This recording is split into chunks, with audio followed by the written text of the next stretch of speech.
우리 골로새서 1장 13절에서 20절 함께 공독하겠습니다.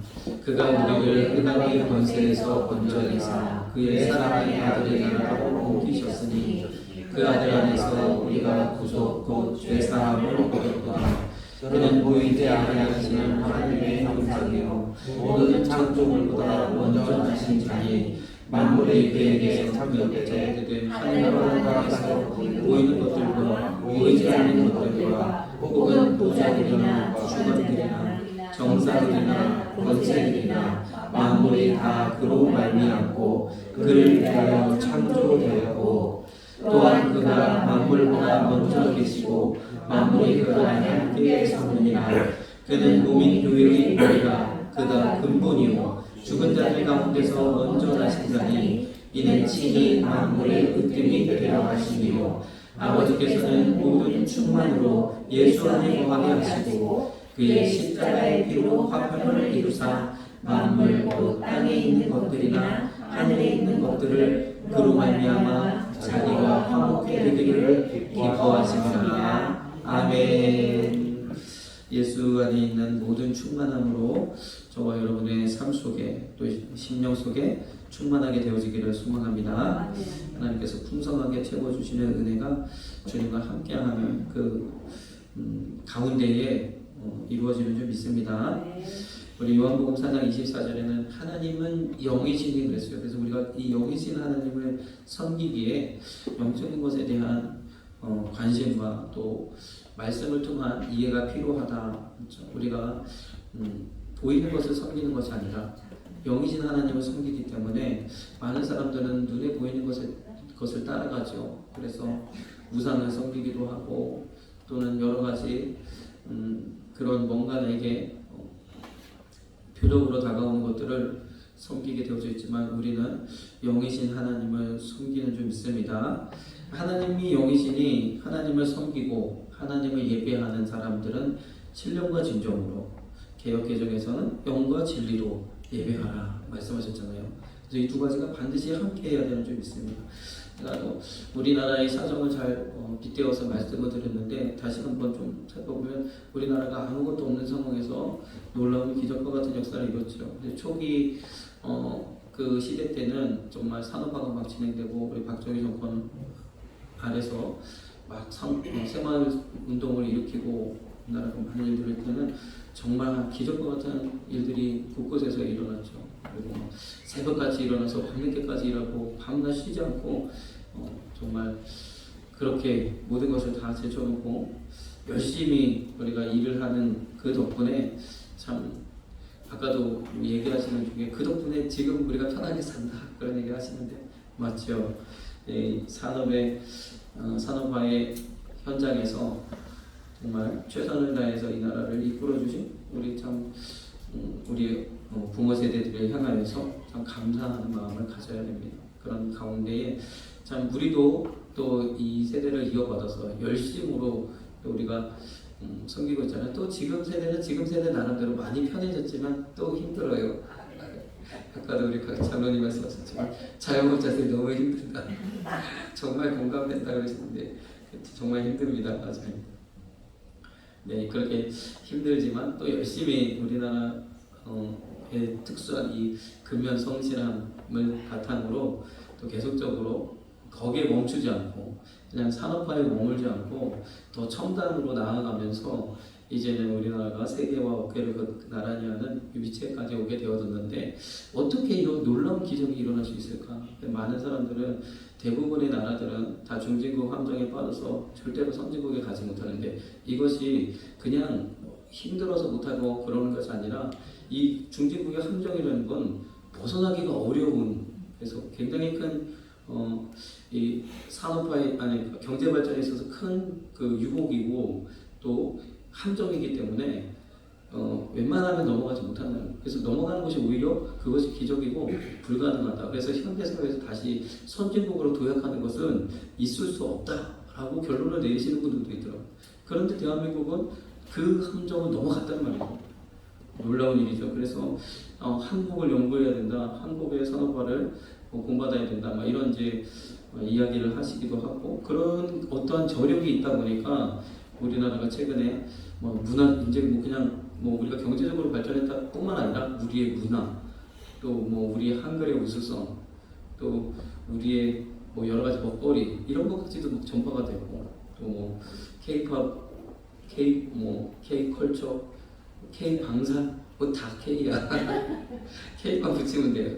그런 걸로 막 여러 가지 전 세계에 그렇게 이름을 알리고 있잖아요. 그래서 또 그러면서 최근에는 이제 한글의 우수성이 막 알려지면서 요즘 이제 그래서 한글날도 다시 공휴일이 되어졌는데 한글의 우수성은 우리만 모르지 세계인들은 다 너무나 놀란다는 거예요. 엄청나게 세계 모든 소리를 우리가 지금 없어진 소리 몇 가지 네 가지인가 5가지 그거를 다 복원을 하면 그 소리까지 우리가 좀 다 활용할 수 있으면 예를 들어서 이모하고 이모하고는 다르다는 거예요. 그래서 이모는 동그라미 2개 쌍기역 쌍기역 쌍기역 있듯이 쌍이역이 옛날에 있었는데 그 우리나라 점잖게 양반 문화가 있어가지고 점잖게 표현해서 경험이 많이 사라지면서 쌍이응을 없앴던 거예요. 약간 경박해 보이잖아요. 이모 그런 경박해 보이니까 그걸 없애버린 거예요. 근데 우리는 그 소리도 흉내낼 수 있고 또 뭐 영어의 th 발음 소리도 비읍 시옷을 통해서 낼 수 있고 아무튼 그 없어진 발음들은 지읒 발음인가 아무튼 뭐 없어진 발음들 다 보관하면 세계 모든 소리 모든 언어를 우리 한글로 다 표현할 수 있잖아요. 엄청난 거죠. 이 기억 니은 디귿디가 아야어요 그 24개가요 요거 가지고 다 만들어낼 수 있다는 거죠.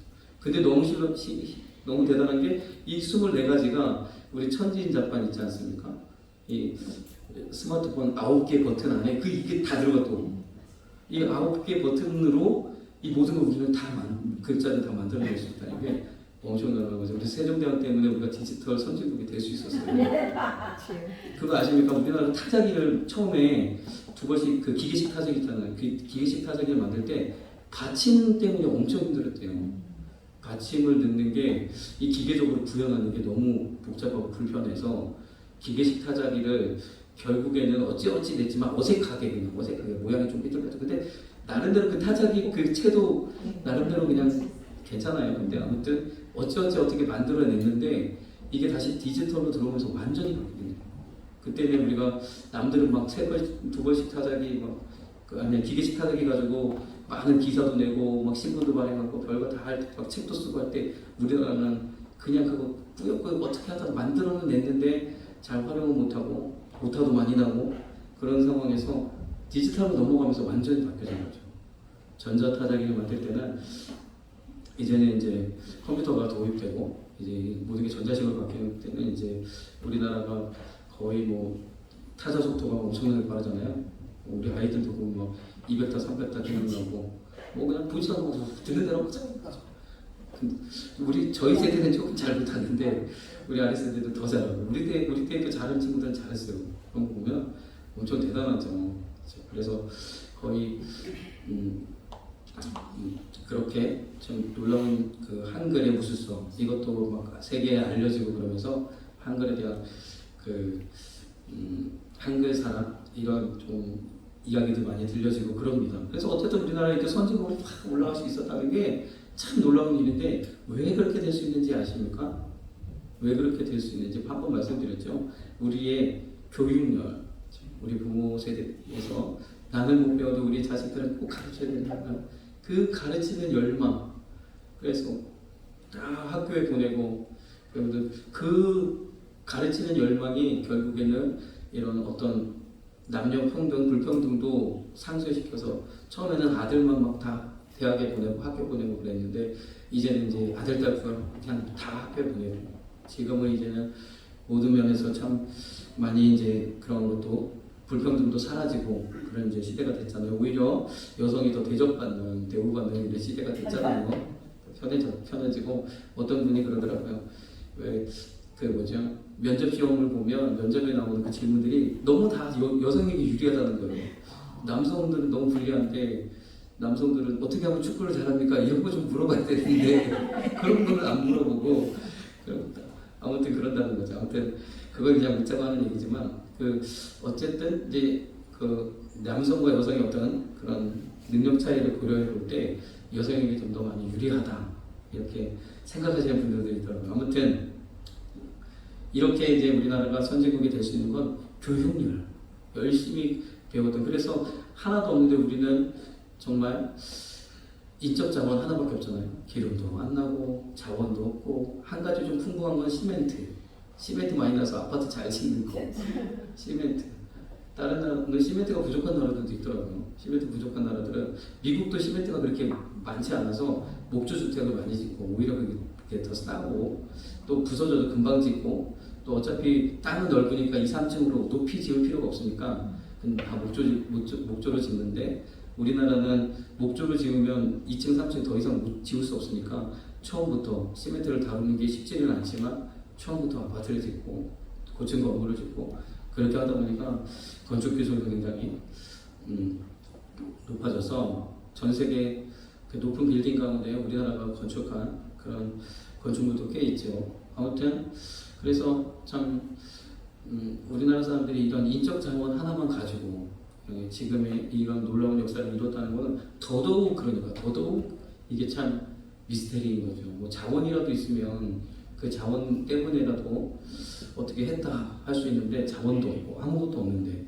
오로지 이 작은 나라에서 수출 하나만 가지고 그렇게 해서 선진국에 올라갔다 하는 것은 대단한 거예요. 왜냐하면 중간에 분명히 중진국의 함정이라는 것은 이제 사람들이 약간 등 따시고 배불러지고 임금이 올라가고 그런 상황들도 생기고 또 그런 와중에 정치적으로 기득권이 이제 부를 이제 막 몇몇 측근들이 다 부를 나눠가지는 지금 이제 러시아도 보면 푸틴과 푸틴 주변 사람들이 다 나눠갔기 전에 전체 우크라이나 전쟁이 발생하면서 이제 다국적 기업들이 이제 다 빠져나왔잖아요. 미국 뭐 국적, 유럽 국적 기업들이 다 사회적인 지탄을 받으니까 전쟁하는 그 나라를 어떻게 거기서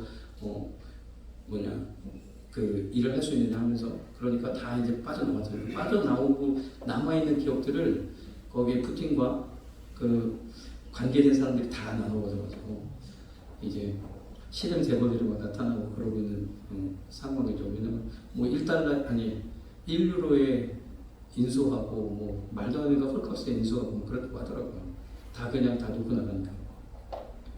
그래서 가지고 있는 기업들 뭐죠? 맥도날드 같으면 조금 맥도날드 모양을 살짝 바꿔가지고 뭐라고 해서 이제 또 시작하고 무슨 뭐 하이킹 맥주도 뭐라고 바꿔가지고 조금 살짝 바꿔서 그것도 여전히 영업을 하고 뭐 그렇게 하고 있다고 하더라고요.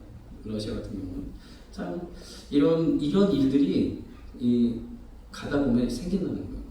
그래서 우리가 박정희 대통령 때도 그리고 군부 독재 시절에도 우리가 한 가지만은 좀 저기 한 것은 군부 독재 때는 박정희 때도 군부제 누구죠?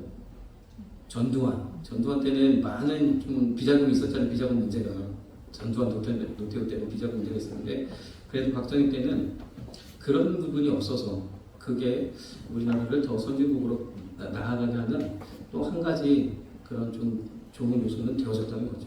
그런 부분들은 우리가 인정해야 된다.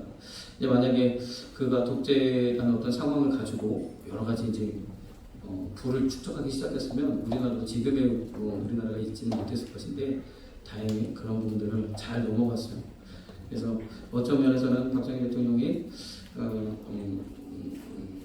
중간에 서거한 것이 어떻게 보면 우리나라에 있어서는 또 하나의 좀 기회가 된 것도 같죠. 그가 막 계속 집권을 했으면 어떻게 될지도 모르기 때문에. 근데 아무튼 우리나라가 이렇게 질적으로 양적으로 성장할 수 있었던 배경에는 이렇게 그 학구열, 공부에 대한 열정이 있었기 때문입니다. 교회도 마찬가지예요. 교회도 처음에 가난하고 부족하고 열악한 상황에서 복음이 들어오면서 학교가 세워지고 병원이 세워지고 그 선교사들의 노력과 수고와 은혜에 감사해서 우리가 마음을 열기 시작했죠. 처음부터 우리는 항상 외국에 대해서 쇄국에 대한 세국 정책 그리고 우리가 한민족이라는 어떤 그러한 정체성 이런 것 때문에 굉장히 받아들이기가 힘들었죠. 그런데 그 선교사들의 수고와 노력에 감사해서 문을 열기 시작하면서 복음이 이 땅에 들어오기 시작하면서 엄청난 폭발적인 부흥과 성장이 일어나기 시작했죠. 그때에 그런데 참 안타깝게도 일제강점기 지나고 6.25가 지나고 하면서 아무것도 없던 시대에 오직 교회에 나가서 막 새벽에 기도하고 저녁에 기도하고 열심히 기도해가지고 이제 가난을 벗어나고 여기저기서 축복의 소식이 들려지고 이때 가장 큰 활약을 했던 게 우리 여의도 순복음교회잖아요. 여의도 순복음교회. 장로교회는 원래 약간 복을 구하는 그런 스타일은 아닌데, 그리고 성령 충만한 스타일도 아닌데, 우리 여의도 순복음교회 오순절 계통의 그런 교회 가운데 특히 여의도 순복음교회에서 축복을 강조하는 삼중복음, 오중복음 이런 축복의 복음들이 막 선포되면서 막 사람들이 엄청나게 이제 복을 받고 성장하고 기독교 기업들이 일어서고 그런 이제 일들이 일어나면서 함께 교회도 이제 대규모로 이렇게 성장하고 그렇게 되는 일들이 일어났죠.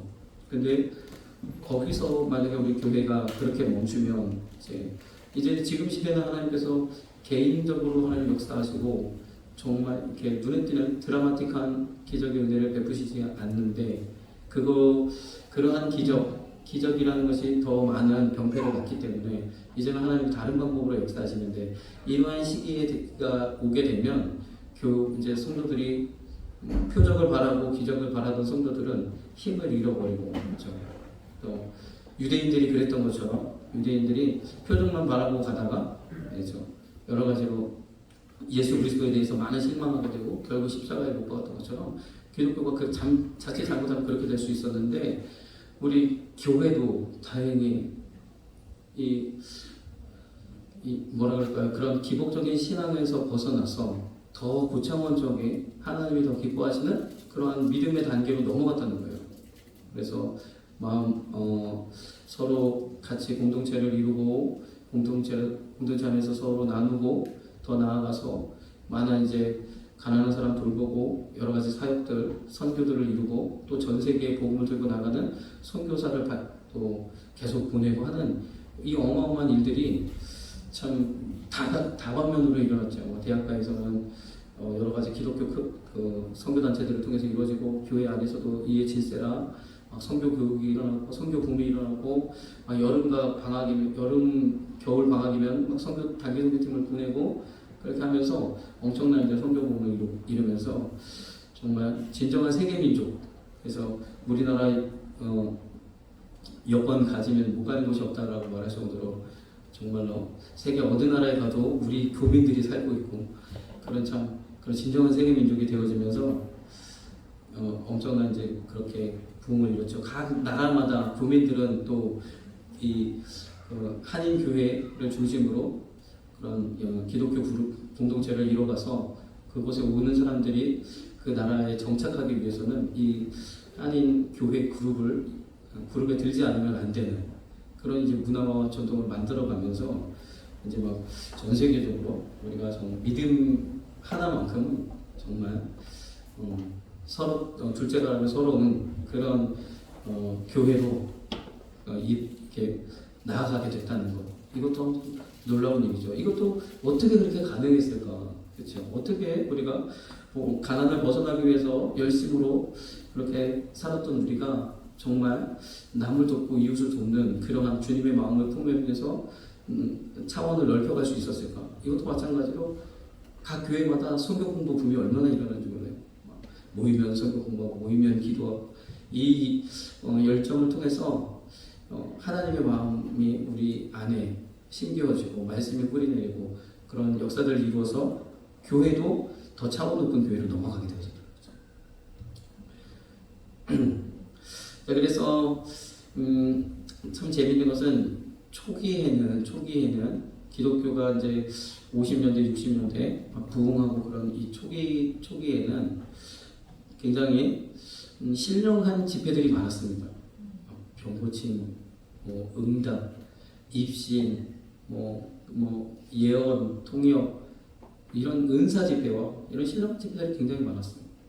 그런데 이게 점차로 넘어가면서 성경 공부로 점점 이제 그런 이제 양상이 바뀌어가고 이제 성경 공부하는 교회들, 성경 공부하는 모임, 성경 공부 그런 이제 분위기가 교회 안에 무르익게 되면서 점차적으로 이제 분위기가 공부하는 분위기로 바뀌어가더라고요. 말씀을 연구. 그래서 그 안에서 진정한 삶의 의미를 깨닫고 하나님의 사명을 깨닫고 이제 하나님 원하시는 그런 삶으로 나아가는 그런 이제 일들이 일어났고, 그래서 어떻게 보면 이제 진리를 쫓고 진리를 알고자 하는 그러한 노력이 우리 가운데 있었다는 거죠. 그런데 지금 이 시대에 다시 우리가 또 점검해 보아야 될 것은, 다시 우리가 이제 너무 공부하다 보니까 이제는 또다시 영으로 돌아가야 될 시대가 되지 않았는가. 왜냐하면 지금 이제 지식이 높아지고, 특히나 우리 다음 세대들은 태어날 때부터 스마트폰을 가지고 태어나잖아요. 손에 쥐고 태어난단 말이죠. 그래서 그 미디어의 영향 이런 거를 우리가 성경 공부만으로는 대체할 수 없다는 거죠. 성경에서 가르침을 받아. 왜냐하면 관심도 없으니까. 성경 공부를 하려고도 하지 않으니까. 이런 면들이 다시 생겨나면서 다시는 이제 다시 영적인 것들을 통해서 하나님께서 세우시는 이러한 그 붕의 때를 우리가 준비해야 되는 것 같아요. 다시 신령과 진정으로, 다시 영과 진리로, 다시 우리가 하나님의 이런 영적인 은혜들을 각 개인에게 하나님 부으시는 영적인 은혜를 사모하면서 영적인 그런 측면들이 더 강조되어야 되지 않는가, 이런 생각을 해보게 됩니다. 그래서 하나님께서 신령과 진정으로 예배하는, 영과 진리로 예배하는 그러한 예배자를 찾으시는 줄 믿습니다. 우리가 그러한 예배자 되고 하나님 기뻐하시는 그러한 예배자 되고, 그래서 우리가 말씀을 잘 배우고 알고 하는 것도 중요하지만 하나님을 정말 진정으로 예배할 수 있는, 신령하게 예배할 수 있는, 하나님을 영으로 예배할 수 있는 저와 여러분들이 되어야 될 줄 믿습니다. 영적인 의미를 우리가 좀 더 고민을 하고, 영적인 세계는 어떠한 것인가 우리가 좀 관심을 가질 필요가 있는 거죠. 말씀을 드린 것처럼, 지난 시간에 말씀을 드린 것처럼 하나님 우리에게 거듭나지 아니하면, 그랬어요. 우리가 반드시 이 거듭남의 은혜가 있어야 되죠. 우리가 알든 모르든 우리는 이미 거듭난 존재인 줄 믿습니다. 우리의 겉사람이 바뀌어지지 않았다 할지라도 우리의 속사람은 하나님의 능력으로, 하나님의 성령의 역사하심으로 말미암아 거듭난 존재가 되어졌다는 거예요. 그래서 이 거듭남이 성령이 내 가운데 임하셔서 나의 온 삶을 지배할 때, 그때 나의 삶도 바뀌어지는 놀라운 은혜가 있는 줄 믿습니다. 그래서 마지막 때에는 우리의 몸도 하나님 변화시킨다 그랬어요. 그래서 영과 혼과 몸을 온전히 변화시키셔서 주님 오실 그날, 또 그 나라, 새하늘과 새 땅 가운데, 새 예루살렘 가운데 우리를 들어가게 하시는 그런 은혜를 우리에게 베푸시는 줄 믿습니다. 그래서 우리가 반드시 이렇게 영적으로 거듭난 자의 삶을 살아가면서 하나님께 영광을 돌려야 되는데, 지난 시간에도 말씀드렸지만 니고데모에게 이렇게 말씀하셨어요. 너는 이스라엘 선생으로서 이러한 것들을 알지 못하느냐. 그러면 어떻게 보면 너는 당연히 알아야 되지 않느냐라는 말이잖아요. 그러니까 니고데모가 이런 거듭남의 비밀, 그리스도의 비밀을 알 수 있었을까요? 율법에 뭐 평생 동안 율법을 연구하고 율법에 매여서 율법대로 그렇게 살았던 사람일 텐데 니고데모가 어찌 그것을 알 수 있겠습니까? 그래서 주님이 다시 태어나야 된다, 거듭나야 된다 말했을 때 어떻게 그럴 수 있겠으며 하고 예수님에게 계속 반문을 했던 거죠. 이해가 안 되니까 했던 건데, 주님은 니고데모와 같은 사람들에게 그런 것을 당연히 알아야 되지 않느냐라고 얘기하는 거예요. 다시 말해서 니고데모는 이스라엘 백성의 적어도 영적인 지도자, 영적인 그 세계를 책임지는 그런 지도자이지 않습니까? 이스라엘 백성이 살아가는 데 있어서 영이신 하나님을 섬기기에 합당하도록 그들을 지도해야 할 사명이 있는 사람인데, 그에게 묻는 거죠. 너는 이스라엘 선생으로서, 지도자로서, 영적인 지도자로서 이러한 것들을 알지 못하느냐. 다시 말해서 표면적으로 주어지는 이 비상적인 세계에 대해서만 생각하지 말고 영이신 하나님, 영적인 세계에 대해서 관심을 가져라 라는 얘기인 거죠. 저와 여러분도요 영적인 세계에 관심을 가지시고 영이신 하나님이 역사하시는 그 역사하심을 믿음으로 고백하면서 나아가신 저와 여러분 되시길 간절히 소망합니다. 지금 이 시대는요 이제는 지식의 시대가 아니라 다시 영적인 시대가 있는 거예요. 영적인 사람이 있으면 어떤 사람들은요 교회는 안 다니지만 자신은 영적이라고 얘기해요.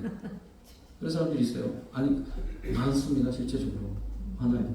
교회를 안 다니는데 나는 영적인 사람이라는 거예요. 나는 보이지 않는 세계를 믿는다는 거죠. 절대자도 믿고 하지만 교회는 안 다닌다.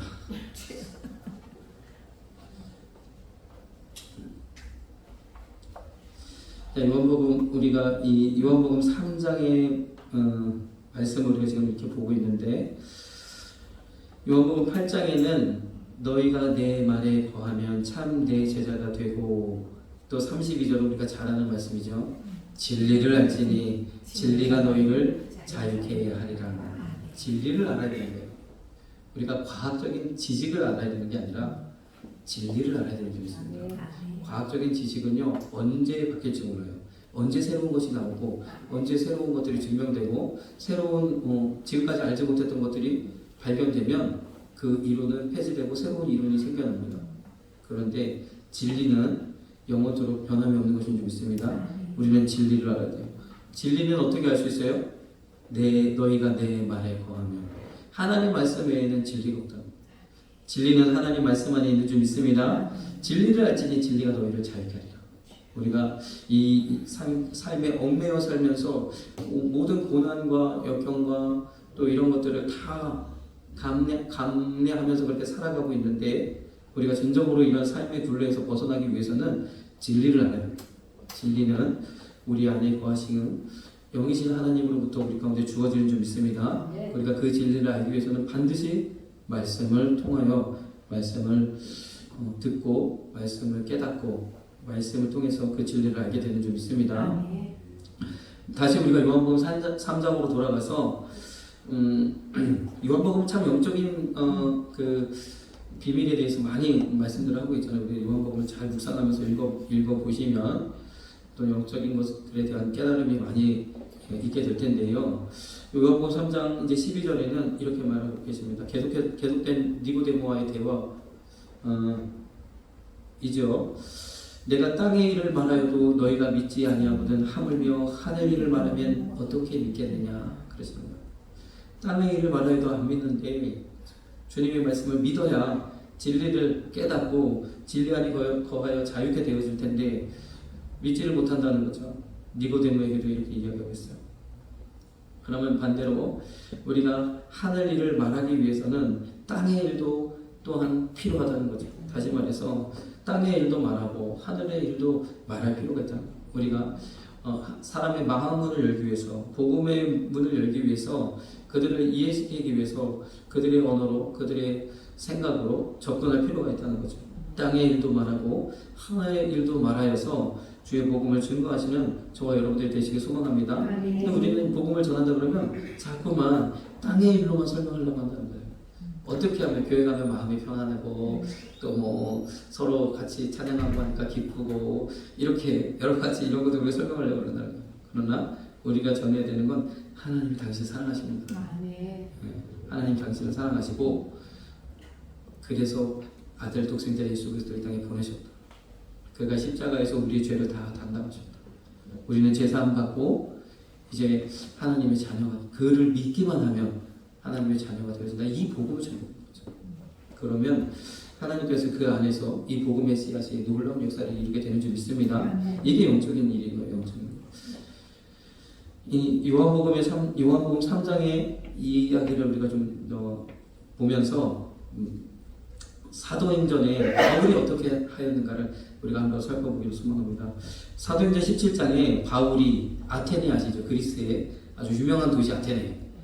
굉장히 유명하고 그곳에는 많은 소크라테스니 뭐 철학자들이 나왔잖아요. 그리스 하면 유명한. 그래 아테네에 가면 광장이 있고 아고라라는 광장이 있고 그 광장이 아테네만 뭐 한 곳에만 있는 것에는 여러 군데 그런 광장들이 있고 광장에 사람들이 모여서 이런 그 철학자들의 이야기를 듣고 삶의 진리를 깨닫고 이런 이제 그런 문화가 굉장히 발달된 도시죠. 그러다 보니까 병법도 뛰어나서 적은 군대로 많은 그 군사들을 효율적으로 무찌를 수 있는 그러한 병법들이 이제 생겨나고 그러면서 이 지중해 연안을 아주 빠른 속도로 정복했던 알렉산더는 33살에 전 지중해를 다 점령했었다고 그러죠. 뭐 아무튼 그렇게 해서 헬라 시대를 열게 됩니다. 그래서 전 유럽이 또 로마가 또 유럽이 이 그리스 철학의 그리스의 영향을 다 받고 있지 않습니까? 오늘날 우리도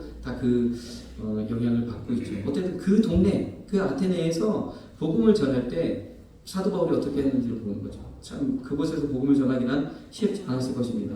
그때 보니까 바울이 아덴에서 저희를 기다리다가 온 성에 우상이 가득한 것을 보고 마음이 분해요. 온 성에 우상이 가득한 파르테논 신전에 가면 각 기둥마다 우상의 그 제단들이 있었잖아요. 그리고 그 우상의 제단들이 있을 때에 참 23절에 보니까 내가 두루 다니며 너희의 위하는 것들을 보다가 알지 못하는 신에게 알지 못하는 신에게라고도 쓰여져 있는 그 단도 보았다는 거예요. 그건 왜 그러느냐? 이게 모든 것에 신이 있다라고 생각을 하다 보니까 범신론이니까 모든 것에 신이 있다고 하다 보니까 내가 뭐 제우스도 섬기고 뭐도 섬기고 막 뭐죠? 아무튼 이건 잘은 모르지만 아무튼 여러 신들을 섬기는데 자기가 미처 모르는 신도 있을 수 있다는 거예요. 그리스 사람들이 참 되게 합리적이죠. 그래서 그 제단에서 각 제단에는 우상들이 세워져 있는데 제우스 우상도 세워져 있고 무슨 뭐 헤라클레스도 있나? 그건 모르겠지만 아무튼 각 신들의 우상들이 섬겨졌는데 이 제단에는 우상이 없어요. 우상은 없고 비어 있어. 그렇지만 알지 못하는 신에게라고 섬기는 거예요. 그리스도.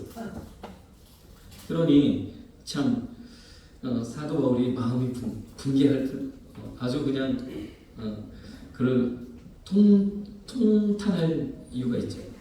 그가 그러면서 너희가 알지 못하고 위하는 그것을 내가 너희에게 알게 하리라. 너희가 알지 못하는 신에게라고도 써놨던데 그 알지 못하는 신 그 신을 내가 너희에게 알게 하겠다 하면서 복음을 시작하는 거예요. 사람들이 모여들죠. 알지 못하는 신에게 또 다른 신이야?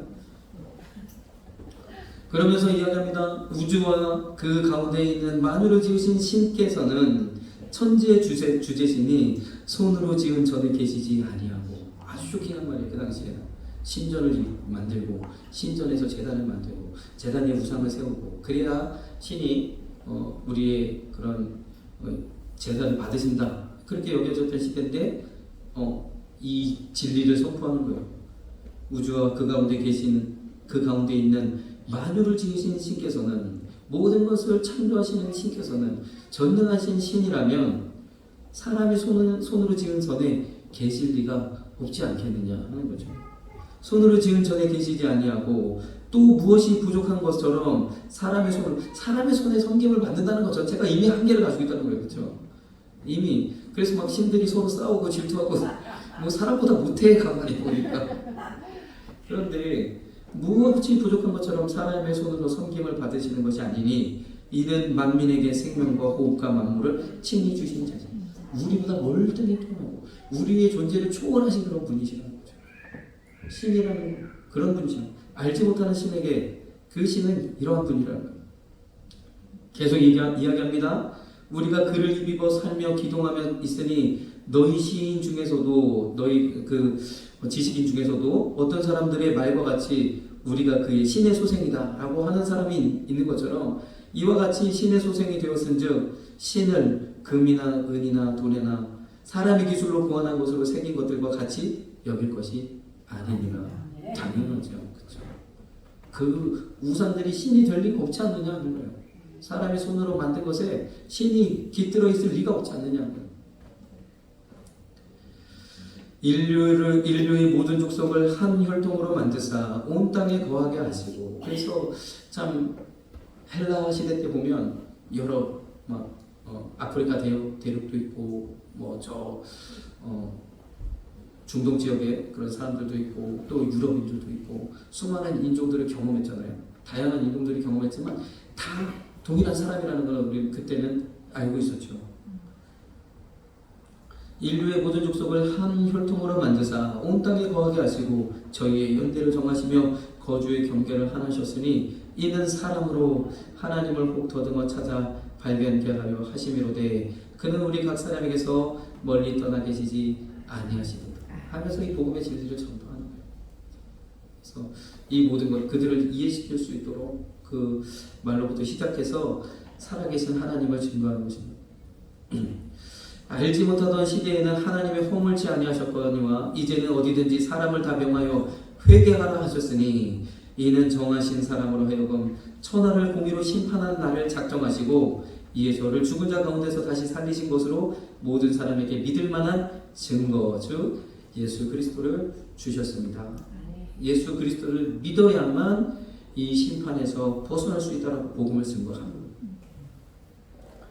이렇게 하나님 천하를 심판하는 날을 작정하셨고 심판 때가 가까웠으니까 너희가 회개하라고 증거하고 있는 줄 믿습니다. 그래서 우리는요 이 땅의 것으로 시작해서 영의 복음을 증거해야 되는 거예요.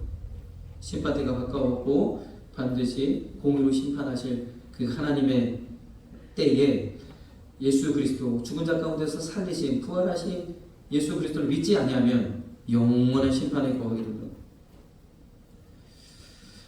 다시 우리가 요한복음 3장으로 돌아오면요 예수님이 말씀하셨어요. 모세가 광야에서 뱀을 든 것 같이 인자도 들려야 하리니 이는 저를 믿는 자마다 영생을 얻게 하려 하심이다 그러셨어요. 예수님도 들려야 되는 십자가 위에 높이 십자가에 달리신 것처럼 주님도 높이 들려야 되는데 마찬가지로 저와 여러분도 드러나야 된다. 우리의 삶이 믿지 않는 사람들 가운데서 드러나야 된다는 거예요. 그래서 어떻게 보면 드러난 돌이 정 맞는다고 여러 가지 이제 표적이 되어지죠. 여러 가지 그런 표적이 되어지지만 그럼에도 불구하고 우리는 드러나야 된다는 거예요. 우리의 믿음의 삶을 드러낼 수 있어야 되는 거예요. 이는 저를 믿는 자마다 영생을 얻게 하려 하심이라. 복음이 증거되기 위하여 나의 삶을 통하여 나의 행동을 통하여 복음이 증거되기 위하여 우리는 드러내야 됩니다. 그러면서 요한복음 3장 16절 계속된 말씀이죠. 하나님이 세상을 이처럼 사랑하사 독생자를 주셨으니 이것이 복음의 진수이죠. 이 복음을 저는 하나님이 당신을 사랑하십니다. 그리하여 독생자 예수 그리스도를 보내셨습니다. 이분을 믿기만 하면 멸망치 않고 영생을 얻게 되어집니다. 하는 이 복음을 전해야 되는 줄 믿습니다. 그리고 나서 또 한 가지는 분명한 것은 심판이 있다는 거예요. 우리가 정한 수명이 있지만 반드시 그 다음에는 심판이 있다는 것. 한 번 죽은 것은 정한 이치이지만 반드시 심판이 있다는 것. 하나님이 그 아들을 세상에 보내신 것은 세상을 심판하려 하심이 아니고 저로 말미암아 세상의 구원을 받게 하려 하심이라.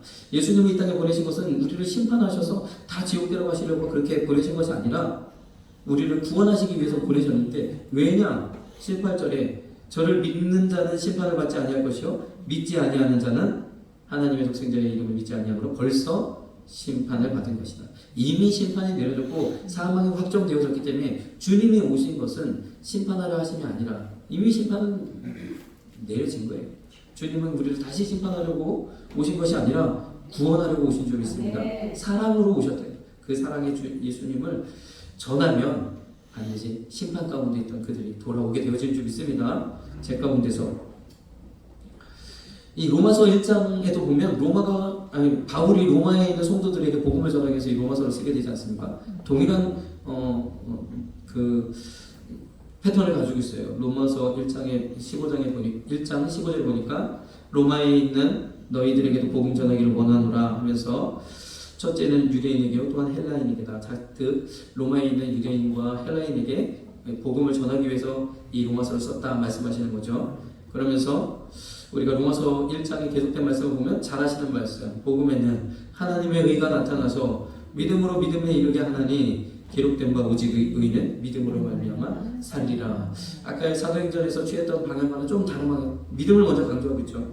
믿음을 강조하는데 복음에는 하나님의 의가 나타나서 아까 말씀드렸듯이 하나님의 당신을 사랑하시고 위하여 아들 예수 그리스도를 보내셨다는 이 복음을 증거하면 하나님의 의가 나타나서 믿음으로 믿게 이르게 한다는 거예요. 이것을 내가 믿노라고 고백하면 하나님이 믿어지는 그 믿음에 이르게 하는 놀라운 은혜를 우리에게 베풀어 주시는데 17절의 말씀을 보니까 하나님의 의가 나타났어요 그랬어요. 하나님의 의가 무엇이냐? 18절에 보니까 하나님의 진노가 반대로 불의로부터 나타나게 되는데 이 불의는 무엇이냐? 진리를 막는 사람들이에요. 진리를 막는 사람들.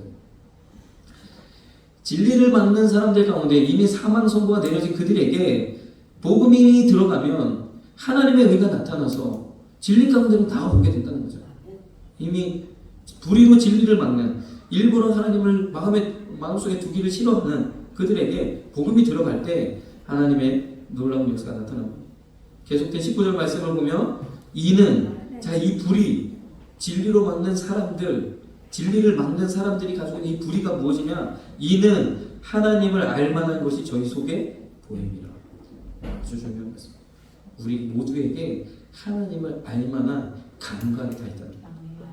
인정하지 않으려 하지만 누구든지 다 한 구석으로는 하나님 계실지도 몰라 한다는 거예요. 그래서 복음을 선포하면 이 복음을 통하여 하나님의 의가 나타나서 하나님을 알만한 것이 우리 속에 있는데 그것으로 말미암아 믿음에 이르는 놀라운 은혜가 생겨나게 되는 줄 믿습니다. 20절 한번 보십시오. 창세로부터 그는 보이지 않는 것들 곧 그의 영원한 신성과 능력이 그 만드신 만물의 분명 우리가 자연을 바라보면 자연의 위대함 그 감옥 앞에 겸허하게 되어지는 이러한 우리는 영적인 존재란 말이죠. 근데 자연에게만 그러는 게 아니라 무슨 큰 나무만 봐도 그러고 뭔가 아무튼 위대하고 그런 것만 보면 경외심을 갖는 이런 종교성 우리가 가지고 있어요. 자, 그의 영원하신 능력과 신성이 그 만드신 만물에 분명히 보여 알게 되나니 그러므로 저희가 피하지 못한다. 우리가 복음을 분명하게 직시할 수 있도록 전하면 핑계치 못한다는 거예요. 계속된 말씀을 보면 하나님을 알되 하나님으로 영화롭게도 아니하며 감사치도 아니하고 오히려 그 생각 이렇게 험하여져서 자, 이 지금 말씀은 어떤 사람들에 대한 말씀이에요? 불의로 진리를 막는 사람들에 대하여 하나님을 알만한 것이 속에 있음에도 불구하고 일부러 하나님을 영화롭게 하지도 아니하고 감사치도 아니하는 믿지 않는 사람들을 향해서 말씀하시는 거죠.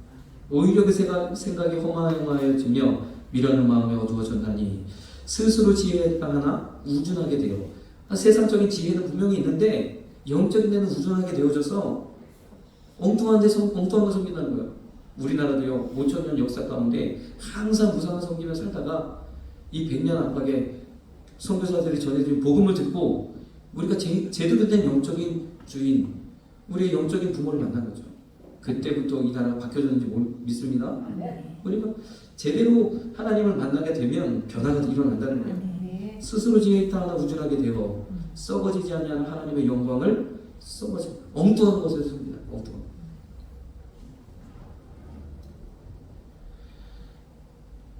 참 하나님을 알 때 하나님으로 영화롭게도 아니하고 감사치도 아니하고 그래서 스스로 지혜 있다고 하나 우준. 오늘날에도 마찬가지죠. 다들 보면 다 지혜가 있어요. 다 모든 것을 다 아는 것 같아요. 자기 아는 지식으로 여러 가지 판단하고 이야기합니다. 그 사람들을 향해서 우리는 복음을 전해야 되는 거죠. 그러므로 하나님께서 저희의 마음의 정욕대로 더러움에 내어버려 두사 저희 몸을 서로 욕되게 하셨으니 하면서 쭉 피조물을 조물처보다 더 경배하고 섬김이라. 그러면서 26절 27절은 참 오늘날 우리에게도 적용이 되어지는 참 이러한 말씀을 전하고 계시죠. 당시에도 그랬을 뿐만 아니라 지금도 마찬가지죠. 하나님께서 저희를 부끄러운 음식에 내어버려 두셨으니 저희 여인들도 순리대로 쓸 것을 받고 영리로 쓰며 성적 타락을 얘기하죠. 이와 같이 남자들도 순리대로 여인 쓰기를 버리고 서로 향하여 음욕이 불릴 듯하며 남자가 남자보다 더불어 동성애를 이야기하죠.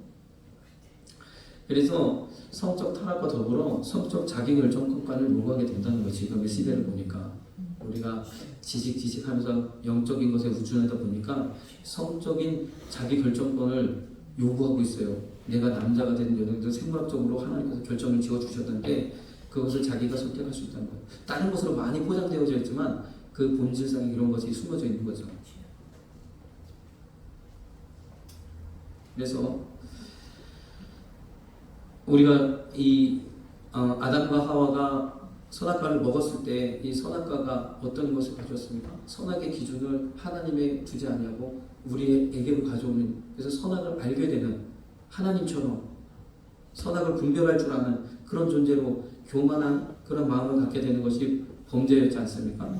마찬가지로요. 하나님의 분명하게 생물학적으로 결정적으로 주셨는데 이것도 내가 남성이 될지 여성이 될지 내가 스스로 선택할 수 있다 라고까지 나아가게 되는 이러한 일이 벌어진다는 거예요. 이것은 영적으로 결코 불가능한, 영적으로는 허용이 안 되는 문제인데, 그렇죠? 세상적인 논리와 소수인권이라는 어떤 이런 원리로는 이게 통용이 된다는 겁니다. 자, 그러면서 28절 29절 저희가 마음에 하나님 두기를 싫어하매 하나님께서 저희를 그 상실한 마음대로 내어버려 두사 합당치 못한 일을 하게 하셨더니 모든 이러한 것들이 일어나게 된다라고 이야기하고 있습니다. 그래서요, 우리가 이 복음이 얼마나 중요한지, 복음이 우리를 복되게 하고, 우리가 옛날 생각을 해보시면 과거에 살 때가 지금보다 더 편하고 좋았을까요? 물론 뭐 편리한 이런 문명 말고도 우리가 서로 정이 있고 그러니까 더 편했겠습니까? 결코 그렇지 않았을 겁니다. 더 뭐라 그럴까요? 무자비한 일들, 또 서로 싸우고, 또 뭐 서로 인격이 무시되고, 지금으로서는 도저히 할 수 없는 그런 일들이 당시에는 엄청나게 많이 일어났을 겁니다. 그래서 다행히 하나님께서 은혜와 복을 주셔서 지금 시대에는 얼마나 감사합니까? 서로 이렇게 나쁜 말 하기도 지금 조심스러워요. 옛날에는 그냥 뭐 함부로 다 얘기했는데, 빡빡 다 얘기했는데, 하나님이 함께 하시면 사회도 변화하고, 그런데 하나님께서 또 떠나가시면 또 수많은 그런 분쟁과 싸움과 또 여러 가지 이런 모든 불의와 추악과 탐욕과 이러한 것들이 또 가득하게 되어지는 거죠. 자, 그래서 요한복음 3장 19절 말씀으로 다시 돌아가 보면 계속 말씀하고 계시는데, 그 정죄는 이것이니, 다시 말해서 왜 심판을 받았는지, 빛이 세상에 왔을 때 사람들이 자기 행위가 악함으로 빛보다 어두움을 더 사랑한 것이다. 빛으로 나아오질 않으려 한다는 거예요. 그래서 이미 심판받았다는 거예요. 악을 행하는 자보다 빛을 미워하여 오지 아니하나니 이는 그 행위가 드러날까 하며 진리를 쫓는 자는, 진리를 쫓는 자들은 온다는 겁니다. 빛으로 나아온다는 거예요. 뭔가 삶의 의미를 깨닫고 싶어하고, 뭔가 나의 존재 이유를 찾기를 원하고, 뭔가 내가 이 땅에서 내가 무엇을 해야 되는가, 이것에 대한 근본적인 궁금증을 가진 사람들은 빛으로 오게 되어져 있다는 거예요. 진리를 쫓는 자는 빛으로 오나니 이는 그 행위가 하나님 안에서 행한 것임을 나타내려고 합니다. 아멘. 우리는요, 복음을 전할 때 이제 복음을 전하시면 돼요. 전도할 때 복음을 전하시면 돼요. 우리가 설명할 필요 없어요. 이 예수님을 믿으라고 당신을 사랑하셔서 이 아들 예수 그리스도를 이 땅에 보내셨던 이 말씀, 그래서 내 말로 하기 힘들면 요한복음 3장 16절 읽어보라고 전해주시면 되는 줄 믿습니다. 하나님 말씀을 전하면 그 말씀이 그 안에서 역사하는 거예요. 그가 진리를 쫓는 사람이고 빛으로 나아오기를 원하는 사람이라면 그 말씀에, 그 복음에 반응하고 나오게 되는 줄 믿습니다. 계속해서 이제 이 복음을 위해서 우리가 참 훈련하고 나아가야 되는 거죠. 기도하겠습니다. 사랑해 주님 감사합니다. 하나님, 우리 가운데 이 영적인 진리를 알기 위하여